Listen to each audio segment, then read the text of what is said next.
I'm Nell, solo parent and hardworking mom.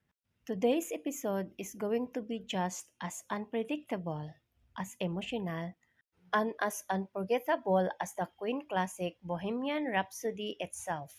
Why? Because we are delving into the world of single Filipino moms, and trust me, it's a Bohemian Rhapsody all on its own. Single Filipino moms are not only humble, they are lovable beyond imagination.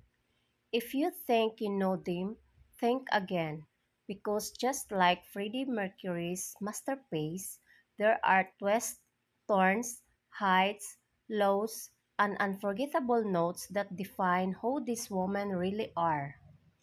Let me break it down. Bohemian Rhapsody is not just a song, it's a journey.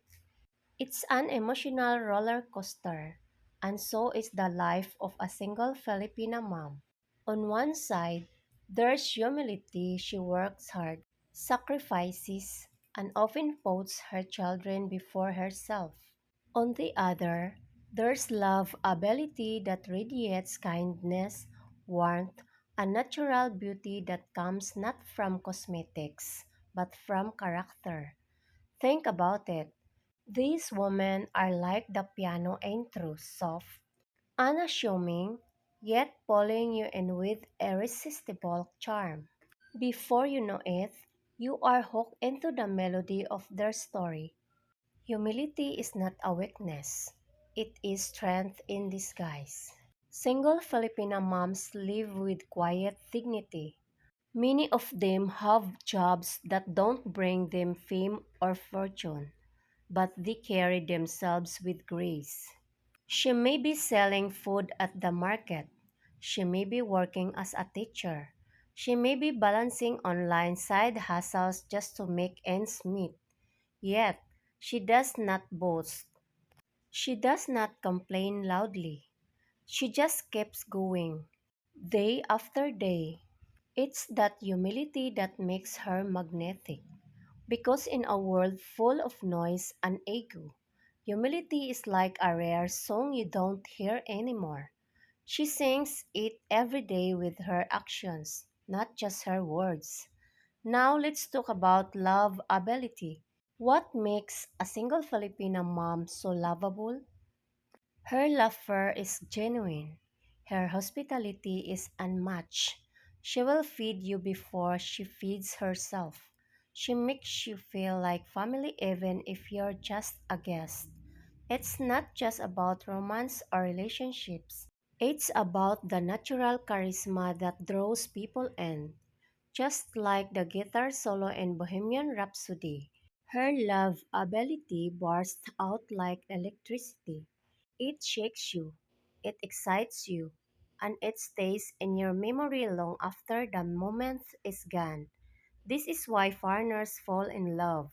This is why children adore their moms endlessly. This is why communities admire them. She is not just lovable, she's unforgettable.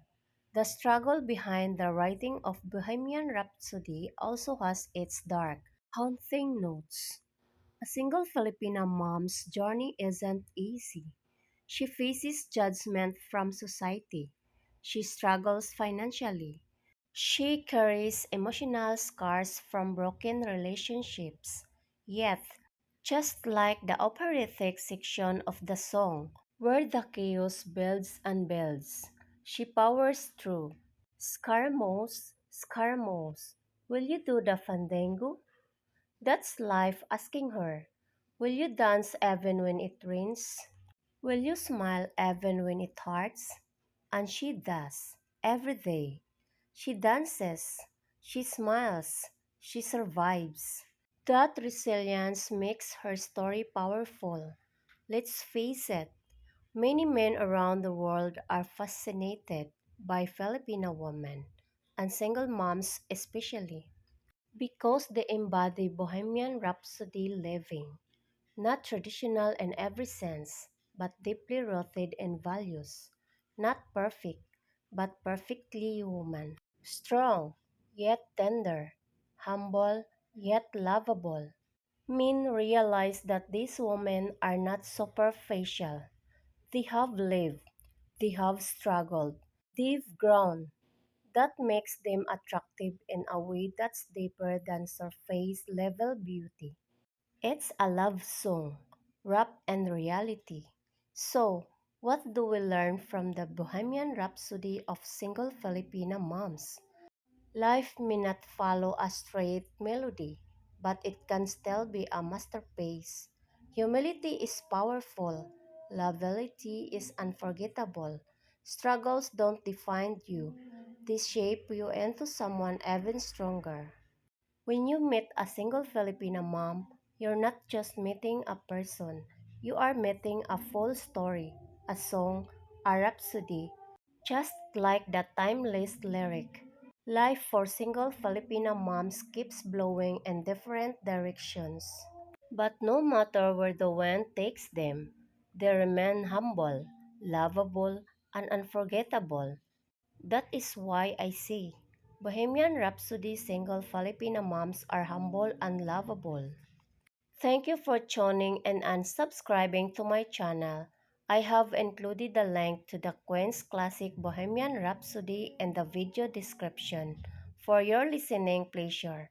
Please hit the like button and share this with someone who needs to hear it.